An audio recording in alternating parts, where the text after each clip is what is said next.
Hello all. അപ്പോൾ ഒരു Christmas വ്ളോഗിലേക്ക് എല്ലാവർക്കും സ്വാഗതം. ക്രിസ്മസ് വ്ളോഗ് എന്നൊക്കെ പറയുമ്പോൾ ക്രിസ്മസ് ആയിട്ട് വലിയ പരിപാടിയൊന്നും ഉണ്ടായില്ല. അപ്പോൾ ഞങ്ങൾ വൈകുന്നേരം ഒരു മൂവിക്ക് പോകാമെന്ന് വിചാരിച്ചു കേട്ടോ.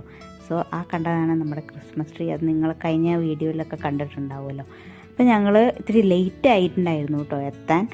ഞങ്ങൾ പോയത് സിറ്റി സെൻറ്ററിലാണ്. കാണാൻ പോയ മൂവി ഏതാ പറഞ്ഞില്ലല്ലോ, സർവ്വമായ. നിവിൻ പോളിയുടെ പുതിയ മൂവിയാണ്. നിവിൻ പോളിയുടെ മൂവി തിയേറ്ററിൽ കണ്ടിട്ട് കുറേ ആയിട്ടോ. അങ്ങനെ നമ്മൾ കാണാൻ കയറിയതാണ്. നല്ല മൂവിയായിരുന്നു കേട്ടോ, എനിക്കിഷ്ടമായി.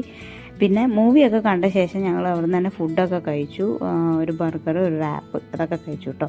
അതിനുശേഷം നമ്മൾ നേരെ പോയത് ഫ്ലൈയിങ് ടൈഗറിലേക്കാണ്. ഇവിടെ ഞാൻ മെയിനായിട്ട് പോയത് എന്തിനാണെന്ന് വെച്ച് കഴിഞ്ഞാൽ ഇപ്പോൾ ന്യൂ ഇയർ ഒക്കെ വരാറായല്ലോ. അപ്പോൾ ഒരു പ്ലാനർ ജേർണൽ പോലെ എന്തെങ്കിലും നോക്കാനായിട്ടാണ് പോയത്. എനിക്ക് കാര്യമായിട്ട് അങ്ങനെയൊന്നും ഇഷ്ടപ്പെട്ടില്ല. പിന്നെ പുതിയ കളക്ഷൻ വേറെ വരും എന്ന് തോന്നുന്നു, അപ്പോൾ പോയി നോക്കാം കേട്ടോ. അതിനുശേഷം നമ്മൾ വേറെ ഒരു ബുക്ക് സ്റ്റോറിലേക്കും കൂടെ പോയിട്ടുണ്ടായിരുന്നു. അവിടുന്ന് ഒരു ബുക്കൊക്കെ മേടിച്ചു. അവിടെ റെക്കോർഡ് ചെയ്യാൻ പറ്റില്ല, അത് കാരണം ഞാൻ അവിടുത്തെ ഒന്നും വിഷ്വൽസ് ഒന്നും റെക്കോർഡ് ചെയ്തില്ല. അപ്പോൾ ഈ ഒരു ബുക്കാണ് കേട്ടോ മേടിച്ചത്. അപ്പോൾ എല്ലാവർക്കും ഈ വീഡിയോ ഇഷ്ടമായിട്ടുണ്ടാവുമെന്ന് വിചാരിക്കുന്നു. മിനി വ്ളോഗാണ് കേട്ടോ. ക്രിസ്മസ് ആയിട്ട് വലിയ പരിപാടിയൊന്നും ഉണ്ടായിരുന്നില്ല, അതൊക്കെ തന്നെയായിരുന്നു. അപ്പോൾ അടുത്ത വീഡിയോയിൽ കാണാം. അതുവരെ ബൈ.